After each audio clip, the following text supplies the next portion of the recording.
ప్రైజల దేవునికి స్తోత్రం.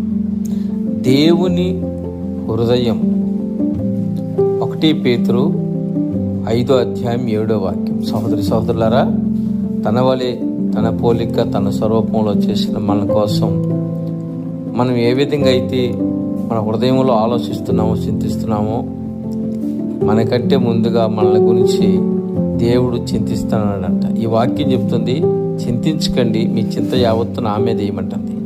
సహోదరి సహోదరులారా, ప్రతి ఒక్కరికి ప్రతి ఒక్క సమస్య, అందరికీ ఒకే సమస్య కాదు, కానీ ప్రతి ఒక్కరికి ప్రతి ఒక్క సమస్య ఉంది.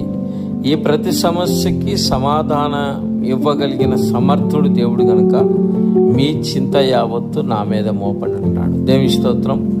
ఆయన మనల గురించి నిత్యం ఆలోచిస్తానే ఉన్నాడు.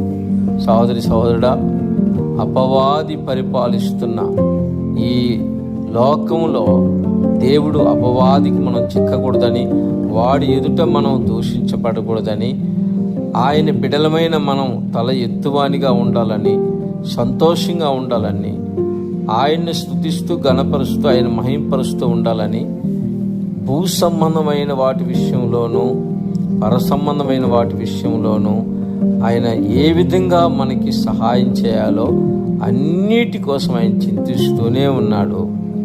అందుకోసమే అన్నాడు కదా, మీ ప్రతి సమస్య చింతించకుండా నాకు చెప్పండి, నేను దాన్ని తీర్చగలిగిన సమర్థుడును, నేను దేవుడును కనుక మీరు చింతించాల్సిన అవసరం ఏమి లేనే లేదు. నువ్వు చింతించి మనాది పెడితే అపవాదికి మహిమ వస్తుంది.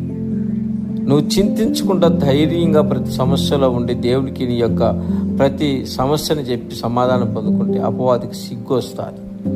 అందుకే చింత యావత్తు దేవుని మీద వేయండి.